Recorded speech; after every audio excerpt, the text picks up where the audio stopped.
And now it's First and Goal with your hosts, Big Bear and the Curtain Guy. Welcome back, everybody, to another episode of First and Goal. We are your hosts. I'm Big Bear T. Tyler Bansky. I'm the Curtain Guy, Cole Schutte. And we welcome you back for another week of Big Ten previews for the 2024 season. If you followed us last week, we were talking about teams like Purdue, Illinois, Michigan, and the Gambit there, Rutgers. We're going into segment 2. We're going to be covering a couple of the teams out west, new ones to the Big Ten, as well as a couple of surprise teams that we think might be doing pretty well this year. If you weren't able to catch last week, you can go and check that out on Spotify, Apple Podcasts, or even watch it on YouTube. Which leads us to our next point. Guys, if you're not following or liking or subscribing to the show, you're missing out. If you're listening to us on Spotify and Apple Podcasts, just click that follow button. You'll be updated whenever you get new episodes from us or content. If you're watching us live on YouTube or Twitter, make sure you subscribe and like there. And then lastly, if you're just looking for good college football content, Instagram, Facebook, TikTok, anywhere you can search First and Goal Podcast, you can find us there.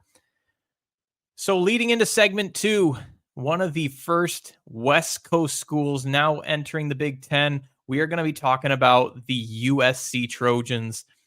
This is a team that was prolific on offense the last few years. They had the number 1 overall draft pick in the NFL draft.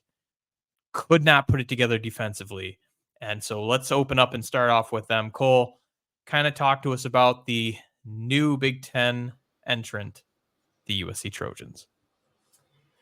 Yeah, I mean, it sounds kind of redundant and almost oversimplified to describe it the way that you did, with a really good offense paired with a really crappy defense, but that's what it was. The 2023 variation of the Trojans came in with high expectations after narrowly missing the playoffs in 2022. They returned 14 starters, including Heisman winner Caleb Williams, as you mentioned.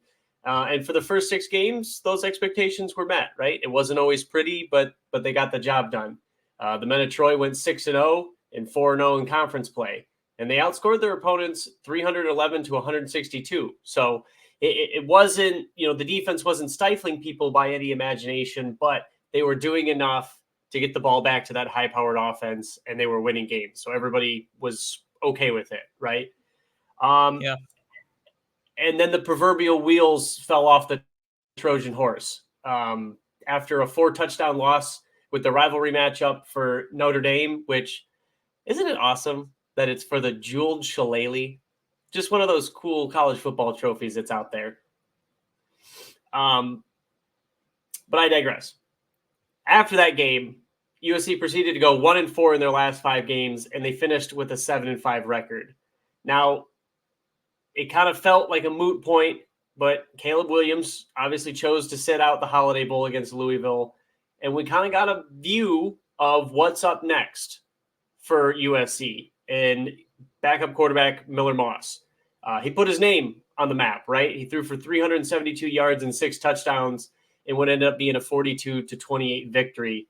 So I guess that's one bright star in what was otherwise a very underwhelming 2023 season for the Trojans. Yeah, and I agree. I think a lot of people were placing a lot of blame on that underwhelming performance the defense was putting out there, and it's rightfully so. It led to the eventual firing of defensive coordinator Alex Grinch, a multitude of turnover at key positions like defensive line and the secondary. Defensively, they were the 3rd worst in the Pac-12 in defensive yards per game at 439 yards a game, at next to Colorado and Stanford. And then they were the 2nd worst in opponents' points per game at 35. Now you put that nationally, and that puts them in the bottom 15 in all of college football in these respective categories. So this offseason, the Trojans were addressing those weaknesses in the secondary. They brought in 3 different backs. They went and kind of poached from Oregon State, one of the 2 remaining Pac-12 teams out there. And then they pulled a couple from UCLA, which they pulled Danton Lynn, their new defensive coordinator, from there as well. Defensive line that feels like they were stacking up a lot of talent that has experience in the SEC. They've had Bear Alexander, who had experience at Georgia. They pull Anthony Lucas, who had time at Texas A&M, and then they have Nate Clifton and Jameel Muhammad, who both had time over at Vandy as well. So a lot of changes happening on the Trojans' defensive front to prepare them for this new realm of Big Ten play. I mean, it wasn't all doom and gloom defensively. Offensively, like we mentioned, really good, great football. Cole, you talked about Caleb Williams, but he's gone. And so you have to shift to another aspect. So I think looking at 2024 and what that schedule brings, those of you listening to us will go over it and break it down. But watching us at home, we have the graphic up on the screen. USC's schedule starts off with LSU. They play that game in Vegas. Then they have a home game against Utah State. They hit the road to go to Ann Arbor to play Michigan. Come home against Wisconsin, away at Minnesota, home against Penn State, away at Maryland, home against Rutgers, away at Washington, home against Nebraska, at UCLA, and then lastly, the jeweled shillelagh in Notre Dame. The model for this team, Cole, has them at 7 to 8 wins, which, looking at that schedule, kind of makes sense. What do you think? Yeah, I mean, in some aspects, I understand it. In other aspects, I feel like it's pretty generous because that is a gauntlet. I mean, regardless of how you feel about LSU having to start the season like that with a new defensive coordinator, with a new starting quarterback, I understand he has the bowl experience, but still, that's a big ask to start the season out on Labor Day weekend. And then to have to play at Michigan, against Wisconsin, at Minnesota, and against Penn State to start Big Ten play after getting, we'll call it a tune-up game, right, in Utah State. That's kind of a shitty draw if we're being real honest with ourselves. Yeah. I know we're going to probably sound like we're repeating ourselves a lot in these previews, but it just seems to be the way that the season is lining up. We're going to learn a lot about these Big Ten teams very early on in the season. And with USC, we're going to learn a lot, not even in the first game, but in the first 3 or 4 weeks, right? Because if they come out of that 1-3, it might be time for Trojan fans to buckle up for another rough season. And maybe even Lincoln Riley's seat gets a little bit hotter in LA.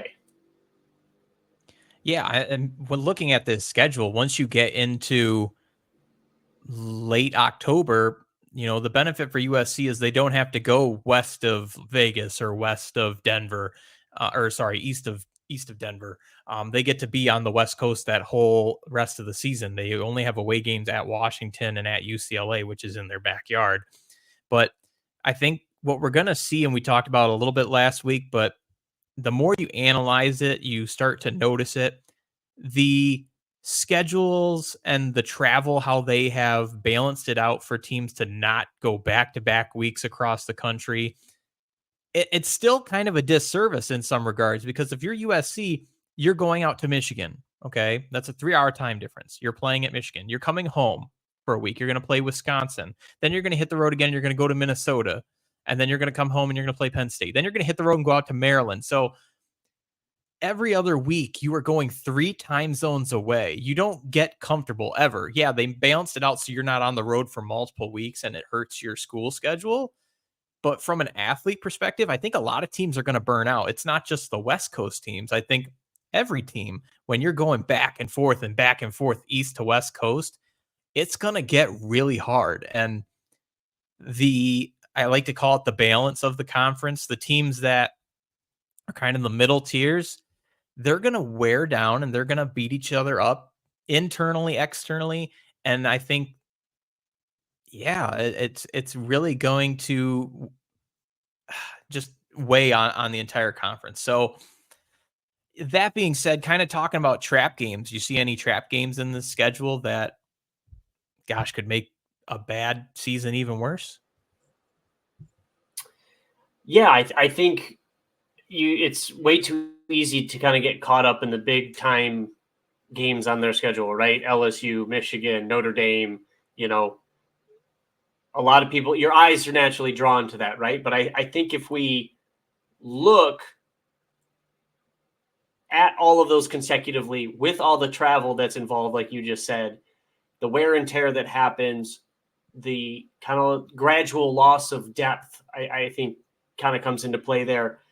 It's a team that you've spoken about and you're very high on. It's that October 19th game against Maryland in College Park, Maryland. You got to go through a gauntlet, right? And it's not just good teams, it's physical ones too. We talked about this last week. Minnesota, while they may not be kind of that upper echelon, that upper quarter of the Big Ten, it's still a very physical football team. So to have to do that, to have to play Penn State after you've already played Wisconsin and Michigan, and then you have to travel all the way from coast to coast to play a Maryland team that you think is going to be pretty good. And I tend to agree with you. That's one that kind of sticks out as maybe on paper, or at least looking at it August of, before the season starts, that you would be like, oh no, there's no way that USC loses to Maryland. But that's the one that sticks out to me. Does it stick out the same way to you? I think it does. I think even with the way Maryland's schedule is, I think that it just played out pretty favorable. We'll get to them later in the episode and how the model kind of shapes that out. For USC, the model kind of has, it has them as a bigger favorite against Maryland than I thought. Granted, it's early, that could still change. And it has USC looking pretty decent the second half of the season, but it's really that first half where you have LSU, Michigan, Penn State, that, those are some heavy hitters to take on in the first half of your season. Now, if they get really beat up in those games, that second half of the season could be a completely different story. And I've said this before when I was on the Walk On Red Shirts podcast. I think 7 wins or less, and Lincoln Riley's seat's going to be really, really hot. And he doesn't have Caleb Williams anymore. He's got Miller Moss. And you talked about Miller Moss a little bit here at the beginning. I just want to kind of bring him up one last time in this preview. It's just, he was a guy that came in that Holiday Bowl, threw for 372 yards, 6 touchdowns. It was a great win over a great Louisville defense. I thought USC looked more together and they showed more chemistry in that game than at any point last season. You just have to expect that he's QB1 going into this season, and he's going to have some leeway. But outside of him, the Trojans brought in UNLV quarterback Jaden Mayava. He was a sophomore, showed a lot of poise last year. He has the potential to be the next Lincoln Riley prodigy. We'll have to see there. And elsewise on the offense, they lose Taj Washington and Brendan Rice, but they have Zachariah Branch, one of the nation's most electrifying all-around playmakers. They return tight end Lake McRee, and offensive line. They have center Jonah Monheim and offensive guard Emmanuel Pregnon. Sorry, I'm butchering names today, but they have all Big Ten candidate honors. And at running back, Mississippi State transfer Woody Marks and sophomore Quentin Joyner. That's going to be a decent 1-2 punch. So I don't have a lot of issues with that offense. I don't think there's much fear that they're going to be able to produce at that same top 10 level that they were last year. And I think that Moss should be able to lead them there. I think the fear for me is that he fills in the shoes of Caleb Williams, a guy who could do a lot of amazing things in that backfield. And I think Trojan fans have to give him some grace. You have to let him adapt, because it's going to be a similar, but it's going to be a very, very different style that he brings to the table. Yeah. Lincoln Riley is very good at developing quarterbacks. He's one of, the top 3 guys in college football that if you're serious about being developed as a quarterback and go to the NFL, he's on that short list, right? And he's also very good at scheming up ways to get very manageable throws into his quarterback's repertoire. So I agree with you. I think the offense, it might look a little different at times, but I don't think its efficiency is going to fall off at all. But again, we're left asking the question of what is the defense going to look like, right? It's I think it's already a massive upgrade that you moved on from Alex Grinch. I mean, that dude got away with highway robbery. I'm not sure why they kept him for as long as he did, why he got paid as much as he did, but it's over now, right? That whole experiment is over and done with. Yep. You're bringing in a defensive coordinator who took a UCLA squad that was ranked 87th in total defense in 2022 and took them to being the 11th total defense in 2023. That shows me that dude can coach, or at least schematically understands what he needs to do to limit big plays and limit scoring as much as possible. And that was with the UCLA team that was ranked 24th in the country in overall talent. USC is 8th. They're in the top 10 of overall team talent, according to 247. So you would assume with a jump in talent, he could also help them find that jump in efficiency and that jump in execution. Sure. But I'm kind of with you on the same lines of you give grace to Miller Moss, you're also going to have to give grace to this defense, right? It's going to take them time to settle in with a new scheme and a new coach, new coaches across the board, right? Almost every single level of the defense has a brand new face to it. So it's going to take a while, and you may not see noticeable progress until the second half of that season. But they have the pieces. You mentioned the pieces on offense. They have the pieces on defense as well. They have Bear Alexander still on defensive line, Eric Gentry in the linebacker room, Akil Arnold in the back end. There you have core anchor pieces at every level to find success. Now it's just, can you find the other depth pieces to keep that consistently moving in the right direction? Love it. You talked about UCLA, which is a great segment because that's where we're going next. Next, we're going to cover the UCLA Bruins, another newcomer to the Big Ten. And if you're not familiar with UCLA, who better to tell you about them than their head coach? You know, I'm sure you guys don't know too much about UCLA, but our football program, but we're in LA.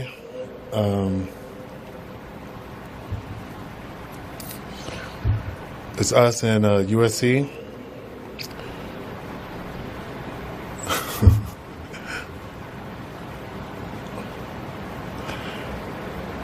I'm just basically excited, really. That's it. Any questions? I wish I could say that was a joke, but that was Big Ten Media Days.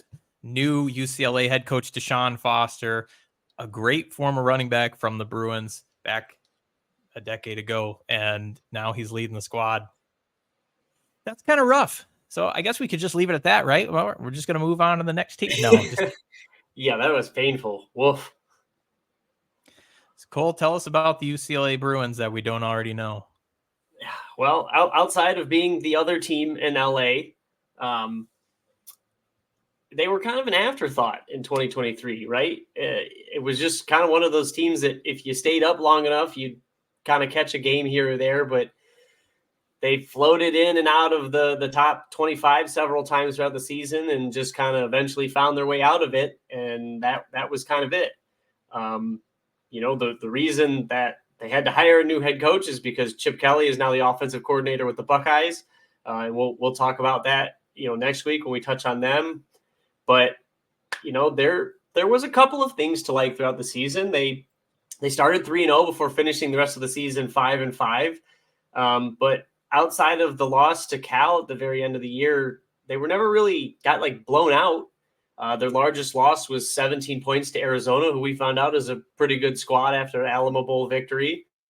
And again, this was a team that was ranked 11th in total defense, but they just often struggled to score points during the season. There was 4 times where they were held to 10 points or fewer, and they ranked 68th in the country in scoring offense. So you almost have a flip-flop of how USC approached the season. But they had a lot of turnover, Big Bear, so it's almost like we're getting a brand new UCLA coming into 2024. Yeah, and especially what USC was able to pluck out of their secondary. They do return Ethan Garbers at quarterback, and this schedule is sneaky tough for a team like UCLA. They are on the road at Hawaii, home against Indiana, on the road against LSU, a team we just talked about with USC. They come home to play Oregon, away at Penn State, home against Minnesota, back-to-back road games against Rutgers and Nebraska, home against Iowa, away at Washington, and then finishing out the season with USC and Fresno State, which is kind of surprising. I didn't think the Big Ten got cupcake games in Week 12, but I guess UCLA is a exception to that rule. Looking at the model, Cole, the model has UCLA at 5 to 6 wins, and that might be a bit generous. It's leaning towards the 5-win. Now, granted, this is first year with Deshaun Foster. I think he's the right guy for the job. He is a former alumni. He brings that passion that this team needs. They had Chip Kelly, who is a great offensive mind. We all know Chip Kelly. But Deshaun Foster is going to be a better recruiter. I think that's where Chip Kelly didn't want to be at that coaching level and didn't want to really recruit. He was better off being innovative. And we'll get to him when we get to Ohio State next week. So, but looking back at this model, there are 7 games highlighted on the model for us. LSU, Oregon, Penn State, back-to-back. Ouch. I mean, that's tough sledding. You're looking at going maybe 2-3 in your first 5 games. So not a good start. Then you have Minnesota and Rutgers, which actually has them a little favorable in this model. Rutgers could surprise you. Minnesota could too. And then that second half of the season, Nebraska, Iowa, Washington, USC they're kind of underdogs in those matchups. So if for whatever reason they can't pull off a win against Minnesota or Rutgers, this is a team that's at like 2 to 3 wins. And that would be absolutely devastating for this program, especially when they're trying to get things up and off the ground again with the new coaching staff. So, has there been too much turnover, especially like in the secondary for this team? I mean, what do you think about what they have returning for the Bruins? Looking through it, I really did kind of focus on the defense, because I think if that falls off, I think they're going to be in really big trouble. And then, I can see how you can end up in that 2 to 3 win margin. And that's, like you said, that'll be catastrophic to this program. It'll set them further back than they already are. And while it has been a whirlwind of players in and out of the back 7 for the Bruins, I thought they were able to fill in some key spots pretty nicely. They already have Devin Kirkwood and Jalen Davies, again, a guy that I'm familiar with because the Buckeyes recruited. They solidify their corner positions, but I guess we'll have to wait and see if the addition of Brian Addison from Oregon, Ramon Henderson from Notre Dame, and KJ Wallace from Georgia Tech pays off in the safety room, right? You're talking about dudes who have played football for a very, very long time. They have a combined 170 tackles, 16 passes deflected, and 8 interceptions in their career. So it'll just be interesting, I guess, to see how fast they can catch up and get up to speed with this defense, and see if they can improve on that 61st ranked passing defense from last year. Because I think that's going to be a pretty crucial part of how this season goes for UCLA. Well, I think we've also seen in recent years teams that are keeping a lot of the experienced players, guys who are in their 5th or 6th year, they have a value for certain teams because they've seen a lot of football. They've learned a lot of coverages, different playbooks, and it gives them a bit of a competitive edge against some of the younger guys who are coming into a program and have to learn everything from scratch. So to be able to fill a room that you just lost 2 or 3 guys out of with those type of players that can help fill that void is really big. Circling back to the coaching staff, Deshaun Foster, this is year 1. We talked about what the model thinks. What are your expectations? I can't imagine that UCLA fans are expecting an 8 to 9 win season.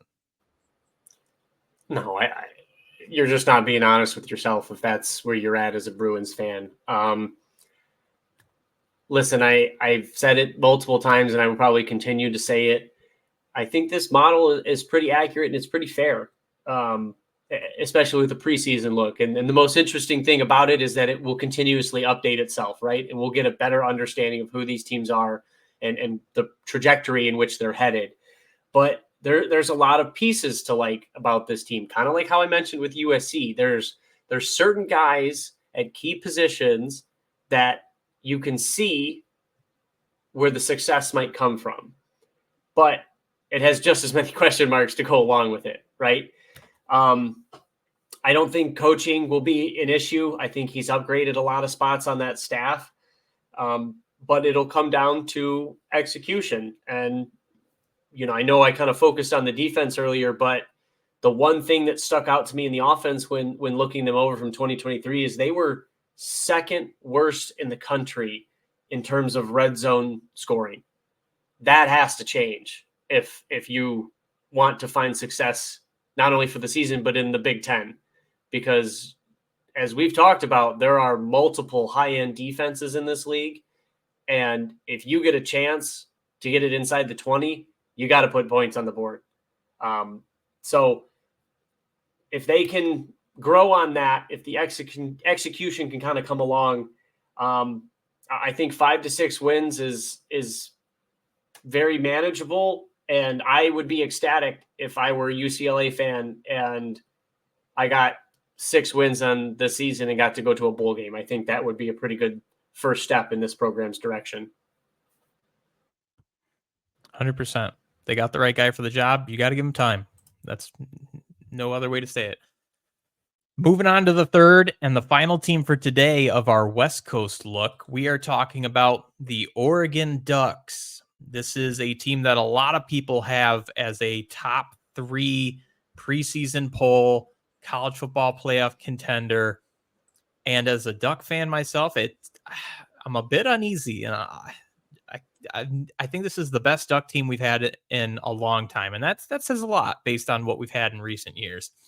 The model is coming in, and I kind of cut back a little bit. I'm fighting the model here, Cole. And I've told you this before the show. The model had them at 12-0. And I just can't believe that. So I'm dropping it down to 11.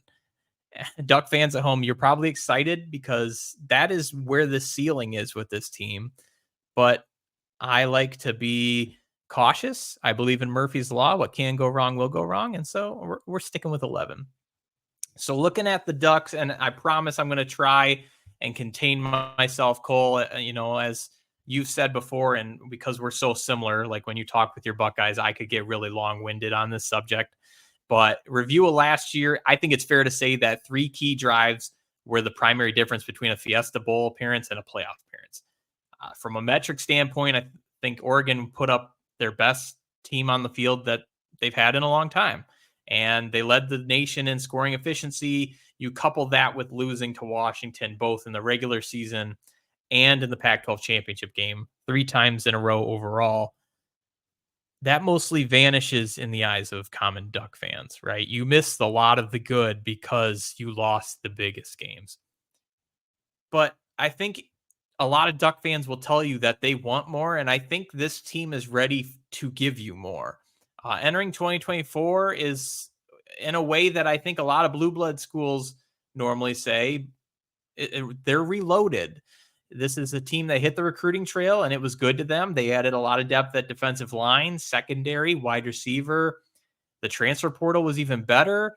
They added quarterback Dylan Gabriel from Oklahoma. They added a lot of pieces in the secondary, like Jabbar Muhammad from Washington. They added Derek Harmon, defensive lineman from Michigan State, and so on. So that list continues. But you pair that with the return of talented players like tight end Terrence Ferguson, defensive lineman Jordan Birch, linebacker Jeffrey Bassa. There's maybe 2, if not 1, position group where I feel the Ducks might lack depth. Outside of that, I think Dan Latting and the staff, their mission this offseason was to build a roster that could withstand the course of this Big Ten schedule. So moving to show you the schedule for the 2024 Ducks. If you're watching at home, it's on the screen. If you're listening on the road, we'll break it down. The Ducks start off with 2 home games. They have Idaho and Boise State. Boise State has been a thorn in their side for the last decade at least. Oregon State on the road in week 3. Then they have a road game against UCLA, 2 home games against Michigan State and Ohio State.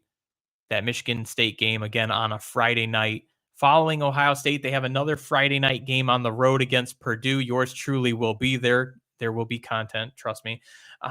Following that, a home game against Illinois, on the road at Michigan, home against Maryland, on the road against Wisconsin, and then obviously the last week against Washington. So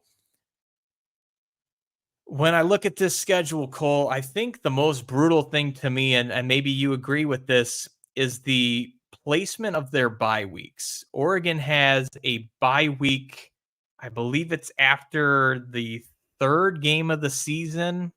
No, scratch that. It is between UCLA and Michigan State, but then they don't have another one till the end of November. So that leaves an 8-game stretch where the Ducks are just playing games, and that's dangerous. I think any team that plays that long without a break is at risk of injury, if not losses and more. What do you think about that, Cole? Yeah, I agree with you. We talked about the longevity of the season with the extended playoffs. You're playing 9 conference games, the travel that's involved with that, granted where all the Big Ten teams are, it's the same talking points that kind of keep getting brought up again and again, but it's because they play such a meaningful impact, even if they're not in the forefront of our minds.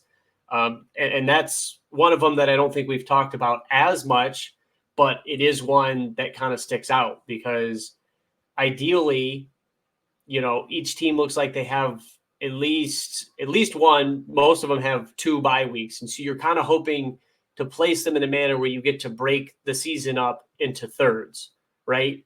To have to play that many games already before you get your first bye week, I'm not going to say it's going to be something that derails the Ducks, but it is something to be mindful of in the case of injuries or just in the fact of keeping momentum going as well. Because Ducks could be on a tear, and then all of a sudden you hit this bye week before you get into what is arguably the biggest, matchups of the season, and you can kind of kill some of that momentum. And that's just as deadly as an injury to a key player. Yeah. And so to go with that, I think that a lot of teams have bulked up through the transfer portal and through the recruiting trail because you need strength in numbers. And I kind of mentioned it when we started this preview, but I think Oregon's been focusing on doing that. They've been adding pieces to build depth at each position. I think the Ducks have talent throughout that roster, both veteran leadership. They've got a plethora of underclassmen that saw valuable playing time last season.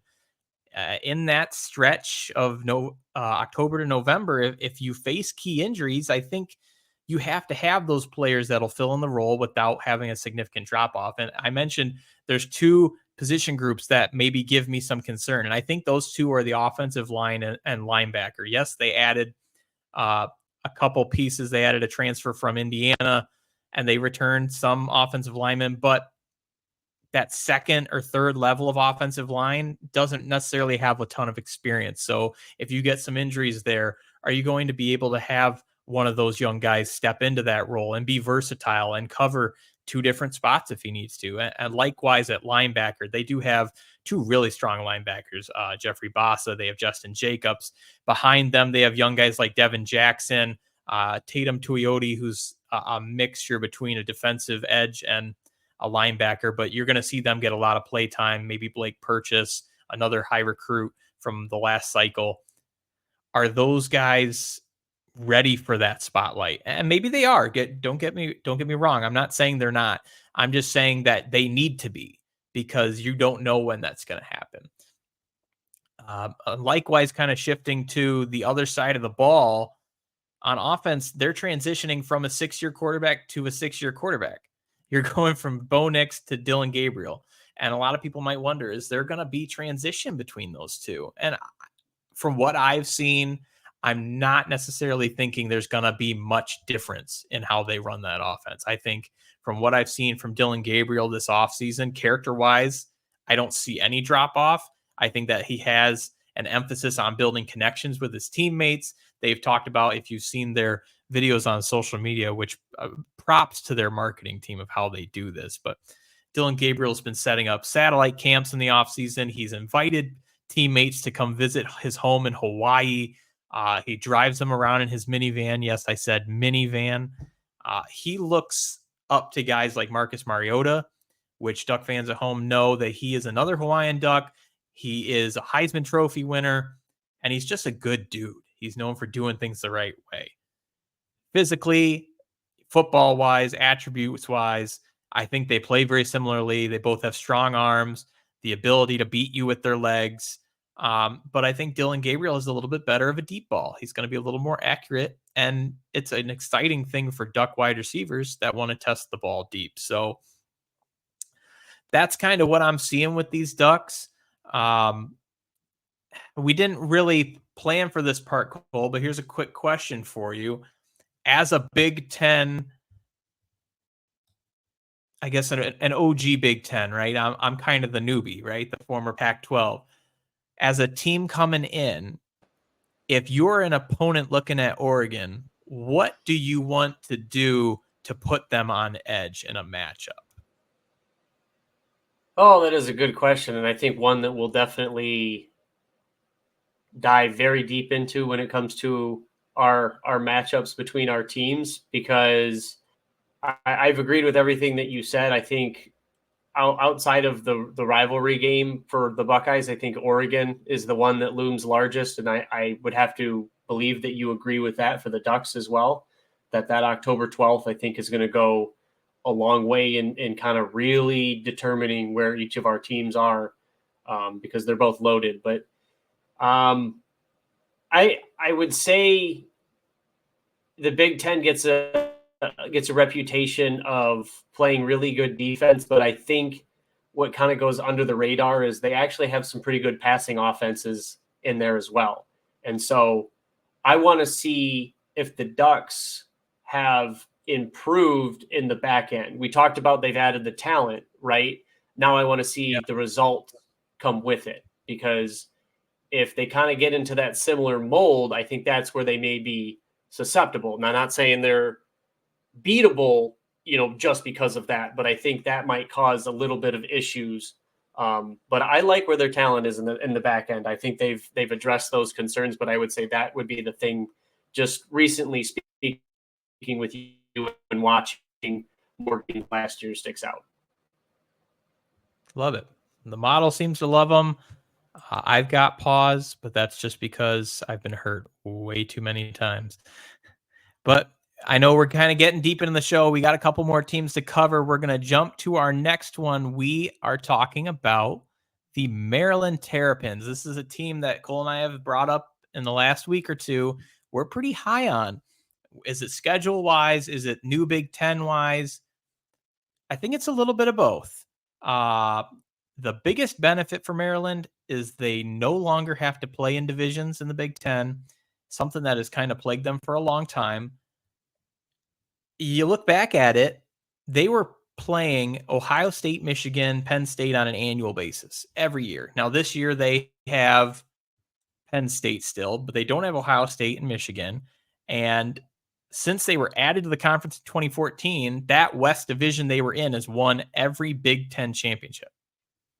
You open up that schedule to play all teams of the Big Ten year after year, and it kind of allows Maryland, especially in 2024, to not have as stingy of a schedule. Granted, again, you remove Ohio State, Michigan, and you put in teams like USC and Oregon. Now, in some cases, you jump out of a burning fire and you're jumping into a pond full of piranhas.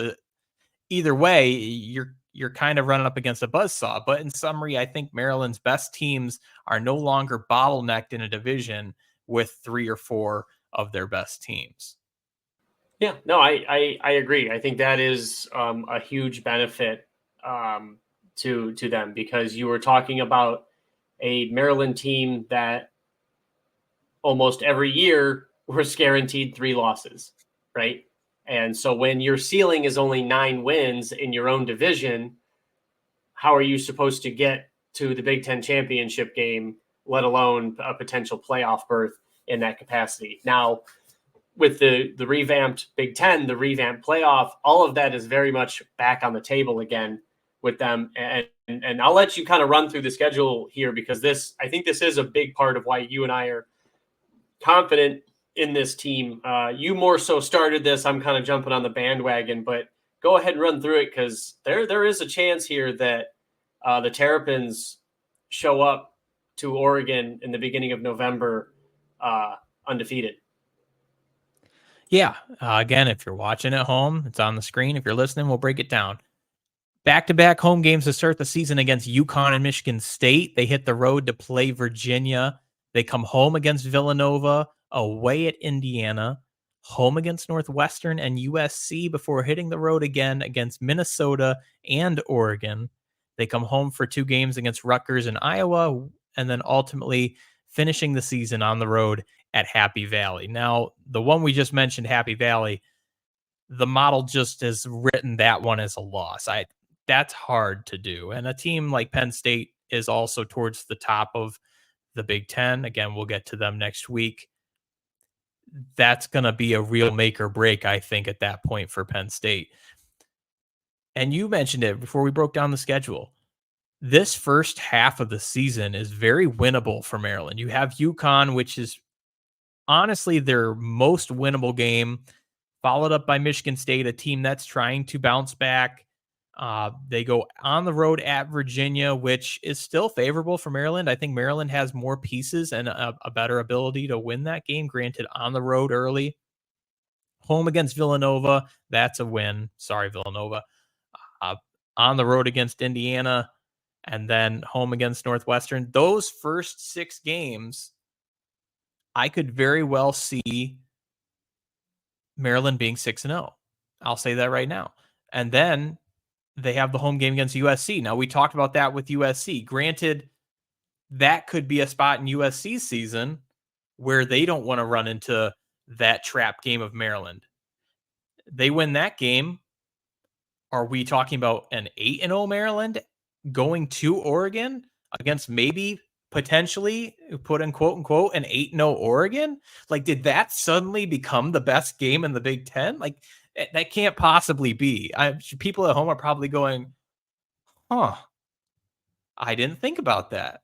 Well, the model doesn't think that either, but it's very well possible. And so that's why we're on the Maryland bandwagon. Other things about Maryland, like the quarterback competition. They've been having a quarterback battle most of the off season. They've got Billy Edwards, MJ Morris, the transfer from NC State, and then they have Cam Edge. They're battling throughout camp. If you know Mike Loxley, he's not going to tell you who his quarterback is. There's no point. Why even give UConn and Michigan State, those guys, a chance to prepare ahead of time? You'll find out game week.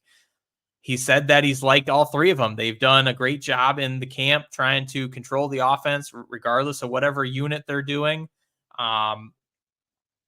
If you ask me, I think that my expected winner, I expect MJ Morris. He's a sophomore. He's younger than Billy Edwards, but he's a dual threat guy. The transfer from NC State, like we mentioned, he throws the ball well on the run. Some of his best passes come on like a 1 to 3 step drop back. So he's a quick passer. I think it plays out in his favor with Maryland's offense that, I just think he's the best fit. So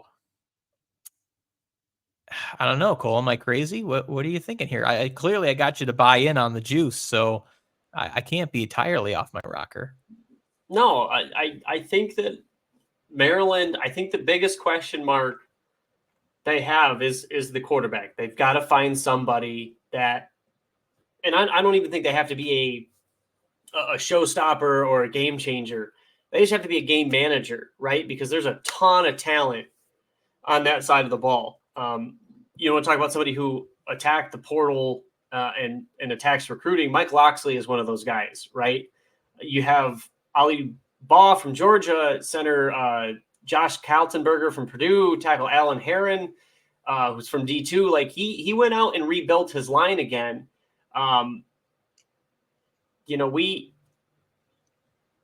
we have, excuse me, I lost my place here.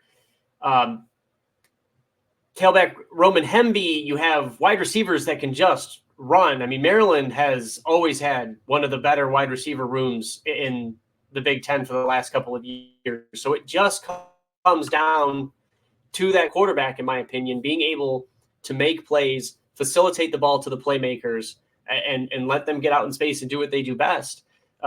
Defensively, it's extremely veteran laden, right? 16 years and 5 returning starters are in that front seven.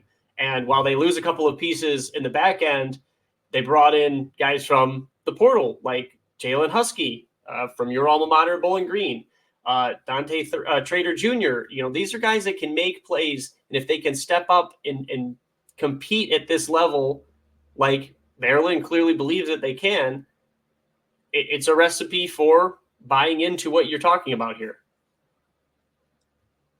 100%. So we'll just have to wait and see. But if you want to buy stock, Maryland looks pretty good. 2 more teams to cover here on the second part of Big Ten previews.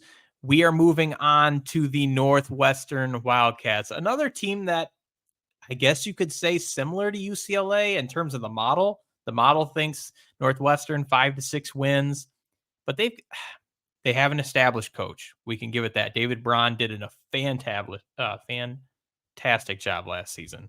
Kind of came out of nowhere. But I'll kind of let you break down Northwestern, Cole. What do you think of these guys? I mean, fantastic is an understatement, right? You really have to give it up for the Wildcats and Braun and what they accomplished in 2023. After losing longtime head coach Pat Fitzgerald in the summer due to a hazing and sexual abuse scandal, it looked like they were about to head down the road for another 1-11 season like they had in 2022.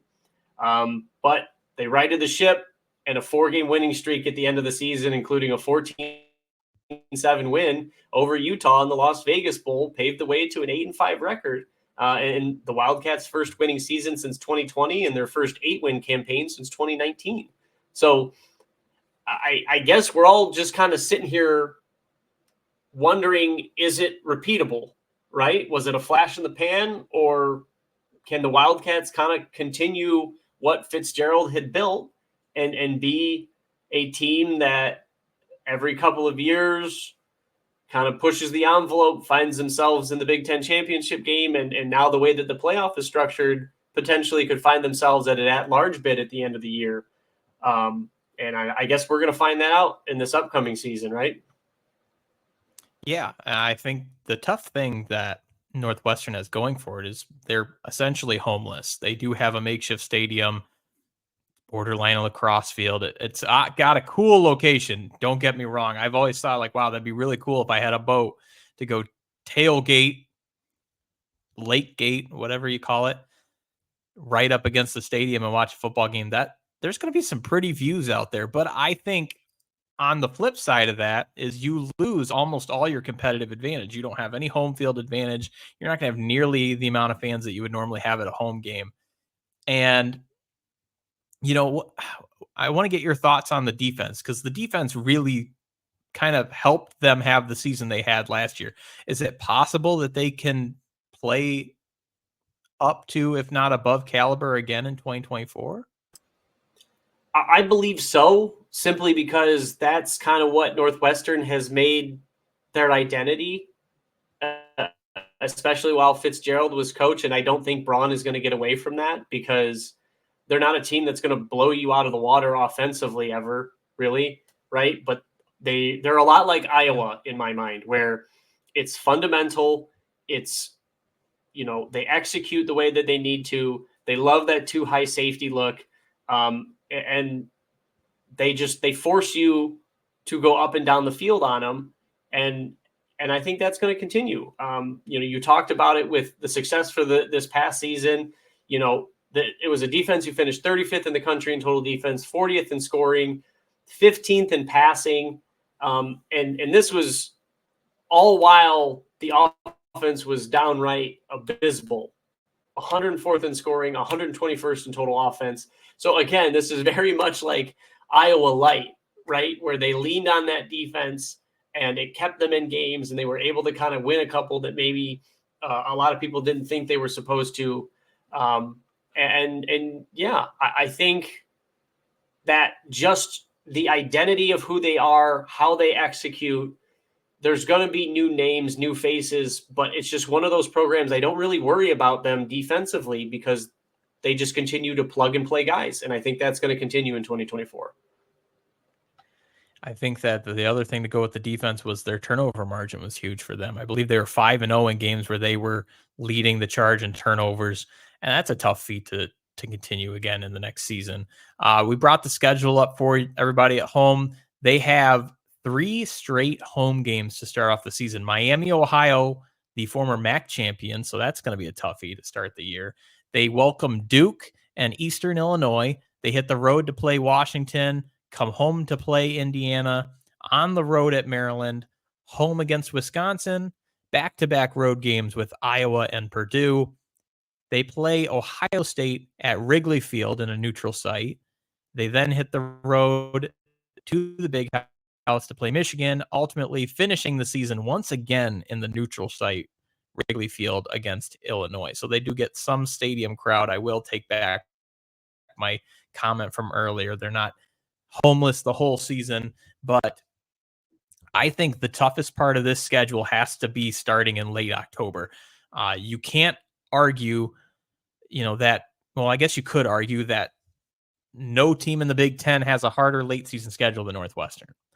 From mid-October on, they have to play Maryland, Iowa, Michigan on the road. They have home games, quote unquote, with a neutral site against Ohio State and then Wisconsin in between that.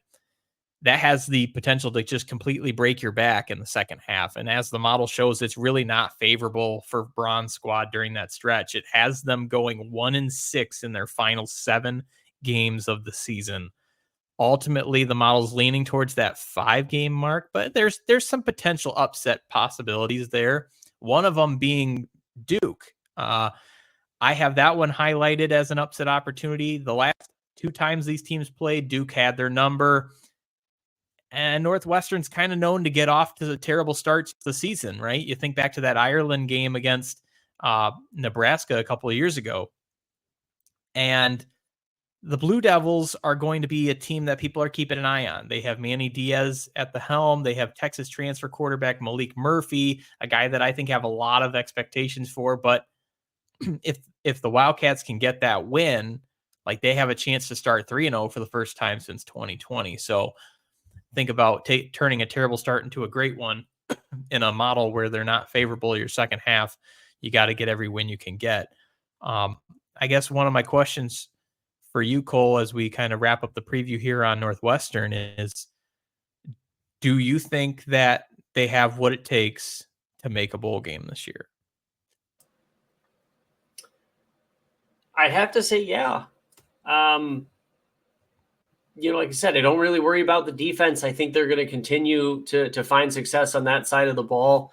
And if they can kind of even get the offense to the point where it's mediocre, right? I think there's a couple of these games that are very winnable because there's a lot of those programs that are in the same kind of space that they're in, right? Indiana, Purdue, Illinois, those are the type of games that they have to outright win to get there. But yeah, I think 6 wins and another bowl game is very much within the realm of possibility for Northwestern. And I think if you can do that, I think it's going to put a lot of confidence in not only the program, but future recruits looking at it and saying that it wasn't just a one-off. It wasn't just a flash in the pan. This is a program that's going to remain what they were, which is competitive in this league. Love it. We have one more team to preview tonight, and we are going to be talking about the Wisconsin Badgers.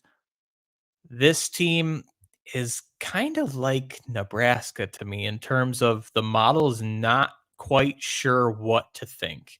And I mean that in a good way, because it's kind of leaning favorably. This is a team that is really starting to find its own under the helm of Luke Fickell, a guy that you're really familiar with from Ohio State. The schedule's not terrible for them. honestly better than most. And why don't we bring it up here on the screen while we're talking about it? Another team, they start with 3 straight home games. They have Western Michigan, South Dakota, and Alabama. So that is the biggie. They go on the road to USC, home against Purdue, at Rutgers, at Northwestern, home against Penn State, on the road against Iowa, home against Oregon, on the road against Nebraska, and lastly, home against Minnesota. So 2 of the Big Ten teams, Oregon, Penn State, they get those games at home. They get Oregon late in the schedule, which could be a good thing for them. Alabama, that's one that I just don't think the model can give them that win. I think that Fickle has this squad moving in the right direction, and he's got a couple of pieces in place to do so. He's got Tyler Van Dyke, who came in from Miami, leading the charge. He's got guys like Ches Malusi in the backfield. Defensively, they've added a lot of pieces. They're going to be a really solid blitzing defense. But the model has them at 6 to 8 wins. And I have to say that looks pretty right to me. You might be able to find them in the middle at 7. And if things really click, maybe they get up to 8. But I just think there's a lot of tough games. I could probably see offhand 2 to 3 losses here alone. And, there's still some toughies outside of that. What do you think? No, I think they, you got 3 games that for sure, I think right off the bat, I'm going to have to unfortunately call it against the Badgers, Alabama, Penn State, Oregon. But I know the model only says a max of 8 wins, but outside of those, I could see a team that goes 9-3. And against that schedule, I think that's pretty damn impressive. And it would definitely show that Wisconsin is coming back and rounding into form as being Wisconsin again. You mentioned a lot of the pieces that have to kind of come together and really fit into that air raid offense that they're trying to put together. And I think the most notable is Van Dyke for Miami. But Wisconsin still has aspects of Wisconsin, just as I talked about with Northwestern. Just because Fitzgerald is gone, it doesn't mean that they've kind of changed who their identity is. And I think that's the part of why Luke Fickell has found success and is going to continue to be successful, is because he understands who Wisconsin's, ideology is, and he embraces that rather than trying to vastly change it. The air raid is a bit of a change, I'll give you that, but overall, their culture and how they approach it and just tough, hard-nosed football hasn't changed. And so I could even push it to 9 wins if we're being very honest, and we're going to push back against the model. I think it's fair, but I think it does have to start with the defense. I think we've talked about the good pieces they've added. They're going to be a little more aggressive. The offense is going to be better. We're not talking about a couple of years ago, Graham Mertz type style. We're talking Tyler Van Dyke. He's a better pro style type quarterback. I think he fits the mold of what Wisconsin likes to run better. Granted, they're changing scheme a little bit. But defensively, where Wisconsin got in a lot of trouble is they let quarterbacks kind of get into their groove and whittle them down in games. And this was a team last year that didn't really have to deal with anyone special outside of Cam Ward at Washington State. They didn't even have to play Jaden Daniels at LSU in the bowl game. He was out at that point. But that defense allowed offenses to complete 61% or more of their passes 9 times during the season. And the team was 0-4 when offenses got to 64% passing or better.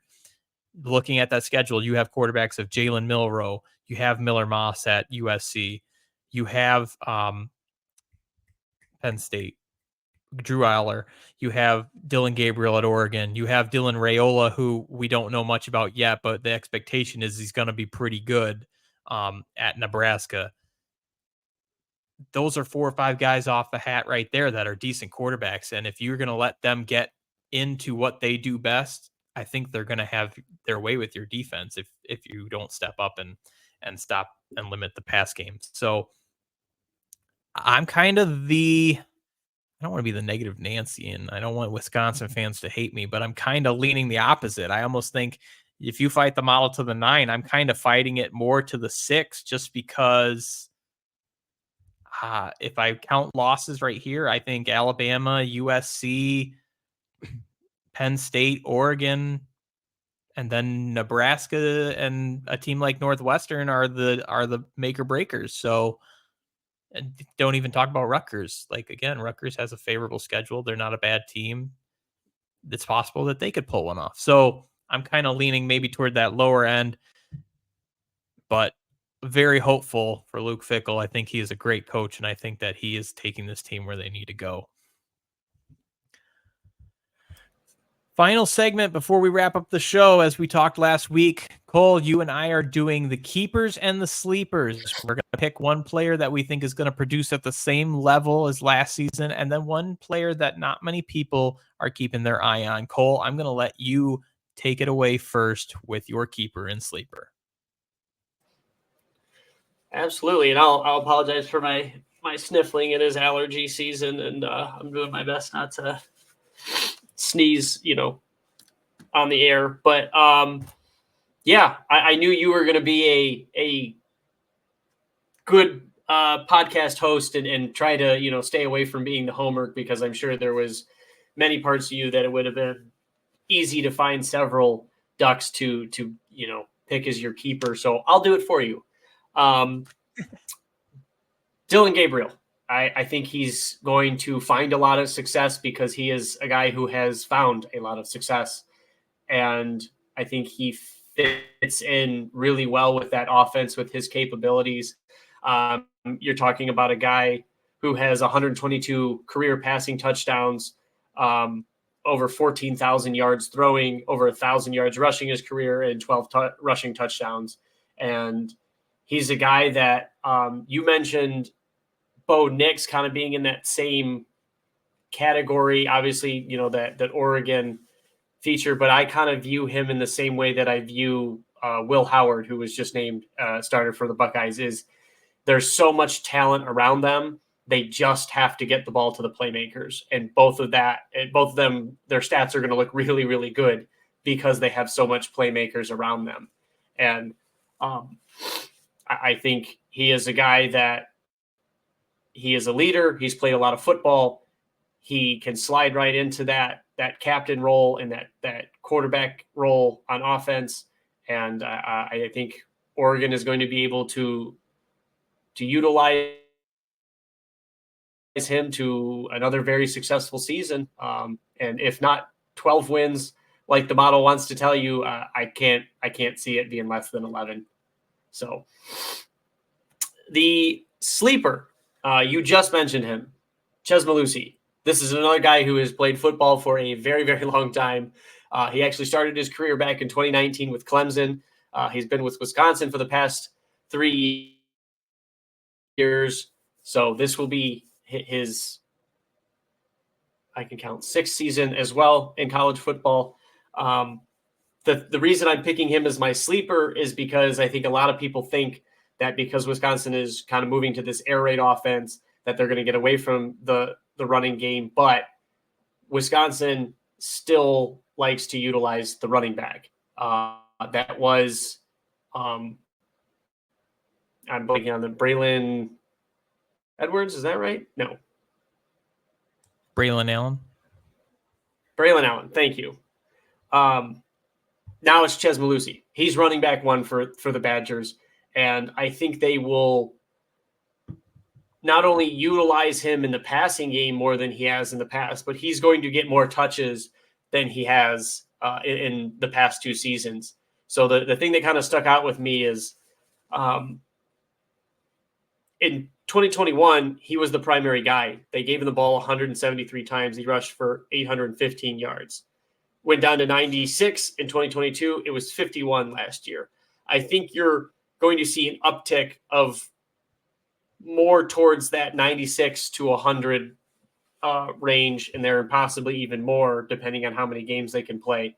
And so I think you're looking at a guy who's going to put together a 1,000-yard total season between rushing and receiving. And that's my sleeper. Love it. We'll move on to mine. And yes, I agree with you. I could not pick a Duck because that would just be bias. And even if I was biased, I don't even think Duck fans would listen to me. So I'll kind of shake it up a little bit. My keeper, I'm going with wide receiver from USC, Zachariah Branch. And it's hard not to pick the most dynamic player in all of college football. Zach Branch came on the scene with the Trojans last year. He's already well known for the potential to make or break a game with his elite speed, route running, cut ability. He gives the Trojans the ability to throw the deep ball, and he's just an added threat on special teams for their kickoff and punt return specialist. I don't think I've seen a punt returner take as many touchdowns back as a freshman as I've seen him do, or even have the ability to get as many yards as he did from the get-go. So he is electric. And if he did that as a freshman, I can only imagine what he's going to do in a sophomore and junior year. Now, my sleeper is going to surprise many, but I am going with Wisconsin's edge / linebacker, John Pius. John Pius, they landed him out of the portal from William and Mary. This is a guy who's 6'2", and he came to Wisconsin at 235 pounds, but he's now up to 250. And he runs with speed on the pass rush. So he could also play the linebacker position. I think that's what they're shifting him to more into that role. But in his career at William & Mary, totaled 24.5 sacks, 40.5 tackles for loss in 3 seasons. The competition he's going to face is clearly going to be more difficult. But the Badgers do need to help him develop a little bit more, dropping back into zone and pass coverages. He's going to be a flash on that defense. And I think the reason they want him in either a linebacker or an edge role is because of his speed in the pass rush. His ability to, as we just talked about finishing Wisconsin's preview, they can't let quarterbacks get into a groove and throw the ball. This is a guy that they can use to break that up. He breaks through an offensive gap in the line and puts a quarterback on his ass. And I think that you instantly have a bit of a shift in momentum, if not a little bit of a game changer on the defensive side of the ball. So he's my sleeper. We'll see how it goes, but that's who I'm leaning with. A little bit of redemption there for the Wisconsin fans that I said we're only going to get 6 wins, so they can't hate me too much at this point. All right, everybody, we're wrapping up the show. Again, one last reminder, follow, like, subscribe, rate. We're on Facebook, Twitter /X, whatever it's called nowadays, Spotify, Apple Podcasts, Instagram, YouTube, TikTok. I mean, I kid you not. Search First and Goal Podcast. You will find us. This is part 2 of the Big Ten previews. One more week to go. The teams you haven't heard so far, they're coming up next week. And if you didn't hear last week, go back and listen to it because you missed good stuff. As always, everybody, I'm Big Bear T, joined here with the Curtain Guy, and we will be back next week. This has been First and Goal.